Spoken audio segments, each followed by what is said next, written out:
to come back to these people who may have a certain preconceived notion or bias, or who literally just don't understand what it is that you're doing, how do you explain to people why certain people like people who are obese, or why certain people don't like people who are super thin? Or, I mean, we shouldn't have to ask you to explain that sort of thing, but I'm sure you get this question a lot. So how do you handle that? Yeah, it's a good question. It's fair because, a lot of times if you have a particular attraction, you just think, well, that's my attraction, unless that attraction is stigmatized.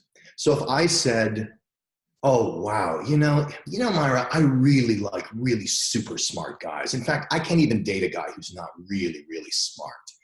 You don't say, oh my God, Dan, are you one of those intelligence fetishists? That's very true. You don't, that's not stigmatized. It's perfectly fine to say, I only date really smart guys. But when it comes to a physical quality, we get much more nervous.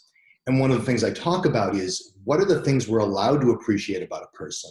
And what are the things that we're more cautious, or we actually are not allowed to appreciate about a person?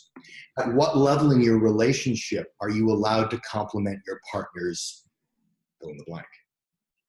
You can go up to a coworker and say, wow, you have really nice eyes. And it's pretty innocuous. Or even something more abstract, I really like your energy. But once you start naming physical characteristics, it becomes a lot more dicey. And then we have gender in the mix, like if it's a woman to a woman, if it's a man to a woman, if it's a woman to a man. And so this gets really complicated very quickly. Yeah, totally.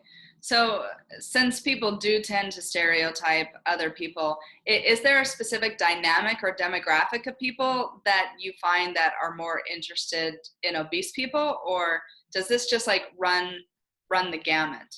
It runs the gamut. It's in all cultures. I go to events. I go to both, because I speak to both gay groups and straight groups. And the men and women come from all over the world. They're in America, so you get a lot more Americans. So it's not isolated to either men or women or any particular demographic that you can identify? No, not at all.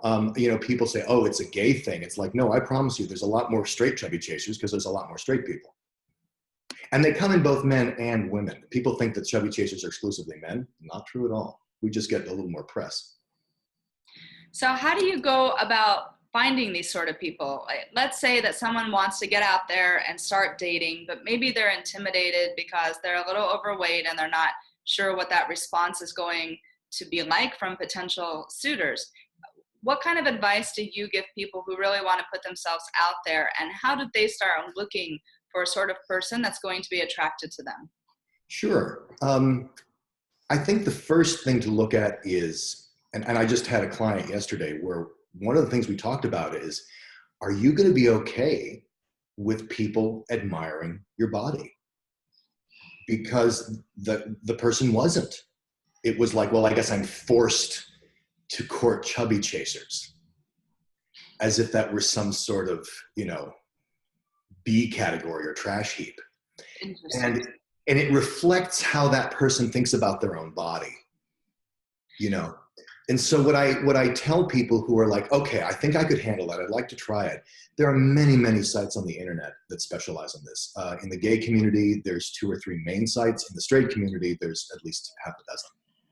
And if you just Google, plus size dating, BBW, BBW stands for Big Beautiful Woman. BHM stands for Big Handsome Man. Those tend to be the handles you use in the straight world. In the gay world, it tends to be Chubby Chaser, or Chub, or Bear. Okay. Depends kind of where you're leaning. So you end up dealing inadvertently with a lot of self-confidence issues, and this, I'm sure, has influenced your work a lot.